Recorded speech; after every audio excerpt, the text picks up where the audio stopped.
Flamengo e Internacional em crise, Palmeiras, Atlético Mineiro, Grêmio e Santos subindo na tabela de classificação, novidades sobre a eleição no Vasco, vídeo de hoje do canal do Nicola repleto de informações importantes, você não perde por esperar.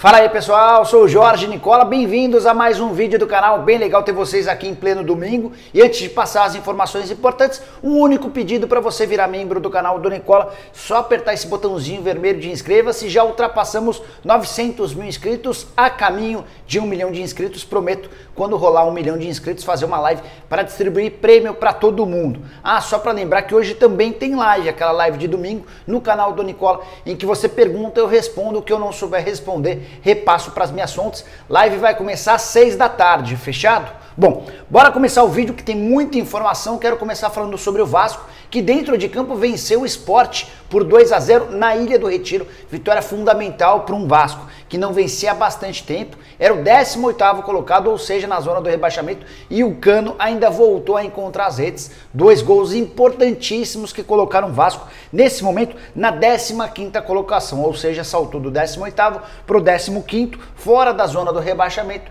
Já o Sport se manteve com 25 pontos e é o 10º colocado. Além do jogo e da vitória, o sábado foi importante porque teve a eleição para presidente. O Jorge Salgado foi eleito com um pouco mais de 1.600 votos. O Júlio Brandt, que concorreu com ele na votação online, ficou com cerca de 1.300 votos na segunda colocação. Ou seja, o Jorge Salgado é o novo presidente do Vasco, certo? Errado.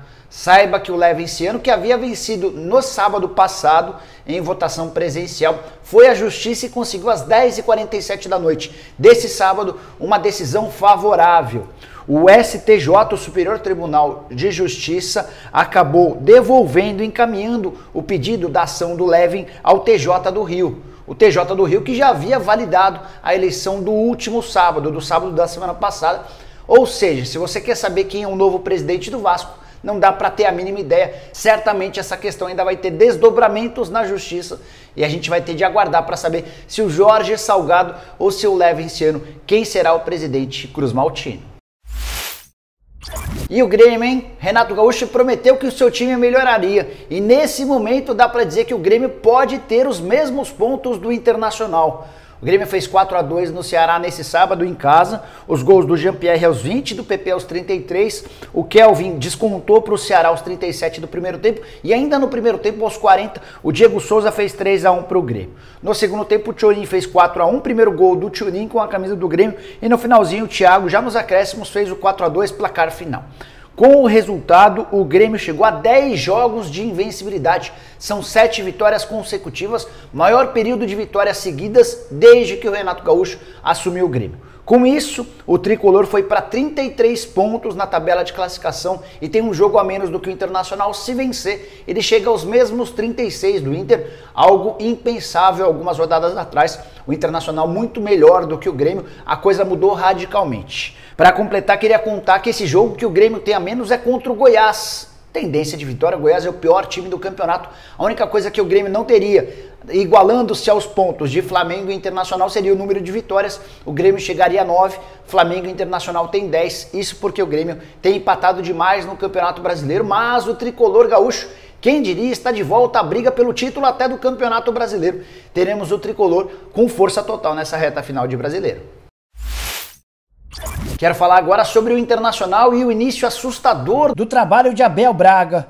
2 jogos com 2 derrotas, havia perdido em casa pela Copa do Brasil por 1-0 para o América Mineiro e a derrota desse fim de semana no sábado na Vila Belmiro por 2-0 para um Santos completamente modificado. Eram 11 problemas por Covid no Santos. O Peixe teve pouquíssimos titulares em campo. O John, por exemplo, o terceiro goleiro, apareceu e foi muito bem e o Santos conseguiu vencer por 2-0. Os gols marcados no segundo tempo, primeiro deles por Ivonei aos 14 e o Caio Jorge marcou aos 23 da etapa final e o Inter se entregou a partir da marcação no primeiro gol, terminou o jogo muito mal. Queria contar para vocês que com essa derrota o Internacional ainda se manteve no segundo lugar, mas já não vence há 4 jogos e viu todo mundo encostar. O Santos, por sua vez, é o 6º, mas com 34 pontos também está na briga na parte de cima da tabela.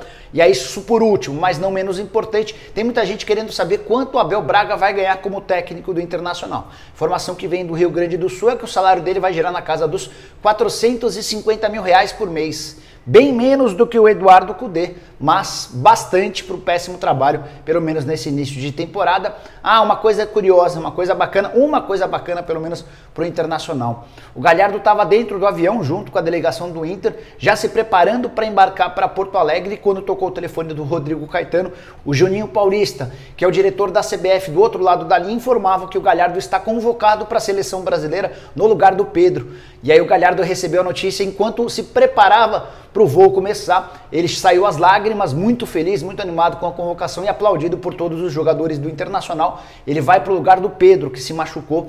Outra novidade entre os convocados de última hora, na noite desse sábado, foi o Guilherme Arana, lateral esquerdo do Atlético Mineiro, que entra no lugar do Alex Telles, também machucado.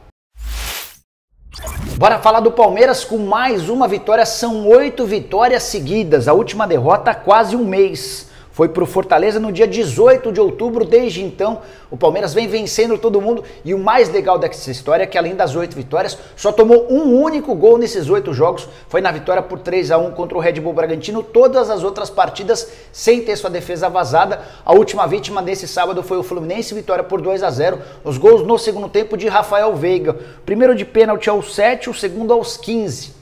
Primeiro tempo bastante equilibrado, com o Fluminense em alguns momentos até incomodando o Palmeiras. Veio o segundo tempo, especialmente depois da marcação do gol de pênalti. O Palmeiras foi melhor do que o Fluminense e que com mais essa vitória, com 8 triunfos seguidos, contando também outras competições, o Palmeiras encostou de vez. É o quinto colocado com 34 pontos, mas tem um jogo a menos do que vários dos seus adversários. Se a gente for considerar a diferença em relação ao Atlético Mineiro, são 4 pontos de vantagem para o Galo, algo bem pequeno perto do que era algumas rodadas atrás. Queria te contar que o Veiga, com esses 2 gols, chegou a 11 na temporada, é talvez um dos grandes destaques da era Abel Ferreira, técnico português que caiu nas graças dos jogadores, dos dirigentes e também dos torcedores. Que mudança, hein? Sai Vanderlei Luxemburgo, entra Abel Ferreira e o Palmeiras evolui de forma considerável. É sim candidato a títulos, algo também inimaginável algumas rodadas atrás. Bora falar agora sobre a vitória de virada do Atlético Mineiro em cima do Corinthians na Neoquímica Arena. Jogo que começou bem agitado com a não marcação de um pênalti a favor do Galo, pênalti claríssimo do Gil em cima do Vargas. Quase que no lance seguinte o Matheus Davó colocou o Corinthians na frente, gol marcado aos 6 do primeiro tempo. Aos 16 do segundo, somente na etapa final, o Atlético conseguiu começar sua virada, um passe de calcanhar do Vargas e gol do Arana, que não comemorou, até por respeito ao Corinthians, clube que o formou. O gol da vitória saiu só aos 38 da etapa final, o Marrone completou um cruzamento que veio da direita, uma bonita finalização do Marrone e a vitória por 2-1 do Atlético Mineiro. Dessa maneira, o Galo voltou à liderança do Campeonato Brasileiro depois de 2 meses. Chegou a 38 pontos ganhos e mesmo com um jogo a menos, por exemplo, do que Flamengo e Internacional, está na frente dos adversários. É bem verdade que o São Paulo tem 2 jogos a menos do que o Atlético Mineiro, daqui a pouco a gente fala sobre o tricolor e todos os detalhes. Já o Corinthians é só o 11º colocado, tem 25 pontos ganhos, até fez um bom jogo, especialmente no primeiro tempo. O Corinthians conseguiu competir de igual para igual, criou oportunidades, é bem verdade, foi ajudado pela arbitragem no lance do pênalti que eu já falei, mas fez um jogo legal. Acabou perdendo porque não tem qualidade, não tem a mesma capacidade técnica do seu adversário. Só para completar, preciso contar para você que o São Paulo ainda saiu bravo, mesmo depois da vitória. Ele disse o seguinte, abre aspas, temos que melhorar muito para seguir aonde a gente está, fecha aspas.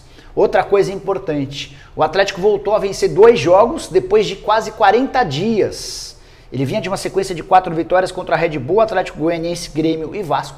Passaram 40 dias sem que o Galo conseguisse 2 vitórias consecutivas e isso veio repetindo o que havia feito no início do Campeonato Brasileiro, com vitórias contra Flamengo e Corinthians de virada também no primeiro turno. Bora falar agora sobre o Flamengo, que completa 125 anos de sua fundação nesse domingo, sem muitos motivos para comemorar. Há uma crise técnica dentro de campo, time que só empatou com o Atlético Goianiense em pleno Maracanã. Havia perdido no turno por 3-0 e agora empata dentro de casa, mesmo tendo saído na frente. O Bruno Henrique marcou no finalzinho do primeiro tempo aos 45, mas o Zé Roberto aos 14 da etapa final deu números finais 1-1. Segundo jogo do Rogério Ceni, segundo jogo sem vitória, havia perdido na estreia para o São Paulo por 2-1 no Maracanã e agora esse empate. Contra o São Paulo, o Flamengo até fez um bom jogo. Contra o Atlético Goianiense, definitivamente não foi bem. Aí você pode até lembrar que o Lincoln perdeu um gol incrível aos 45 do segundo tempo. Se ele tivesse feito o gol, o Flamengo teria vencido, é verdade, mas teria vencido sem jogar bem, sem convencer. O Flamengo bem diferente dos tempos, por exemplo, de Jorge Jesus. Parece uma continuidade do trabalho do Domi. Pelo menos essa é a primeira impressão do trabalho do Rogério Ceni, que teve, é bem verdade também, bem pouco tempo para trabalhar. Por que o Flamengo parece viver uma crise técnica? São 3 jogos sem vitória, com um empate e 2 derrotas nessa sequência. Se a gente for ampliar um pouquinho, são 5 jogos com 1 vitória, 1 empate e 3 derrotas.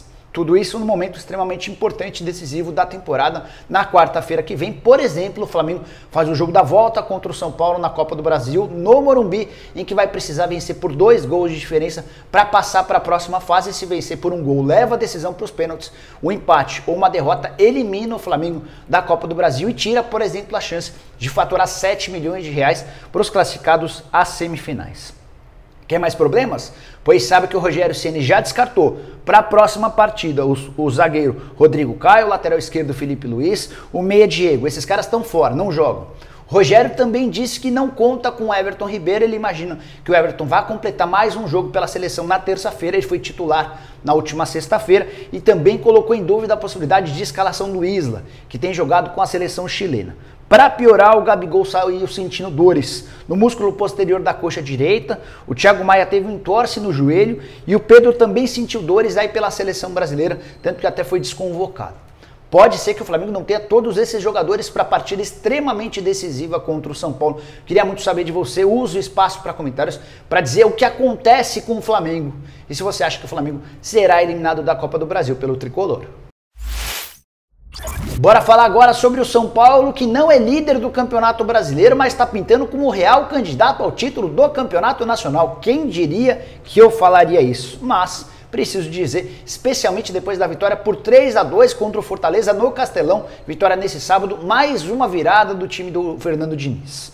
São Paulo saiu perdendo com o gol do David aos 11, teve um gol em cobrança de falta do Gabriel Sara aos 40 do primeiro tempo, lindo gol por cima da barreira. Veio o segundo tempo e o Luciano, praticamente no primeiro lance dele em campo, marcou o gol da virada aos 16, 2-1 para o São Paulo. O Wellington Paulista fez o 2-2 aos 28 e o mesmo Luciano apareceu para dar números finais, vitória por 3-2 do São Paulo, gol marcado aos 36. Jogo que também teve atuação ruim do árbitro de vídeo, que anulou um gol meio esquisito do Fortaleza, é bom que se registre isso.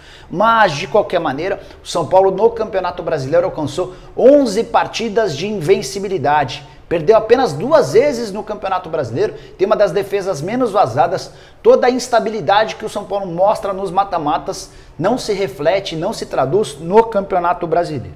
O Tricolor é o 3º colocado com 36 pontos, só perde para o Internacional, que é o 2º nos gols marcados. Eles têm campanha idêntica.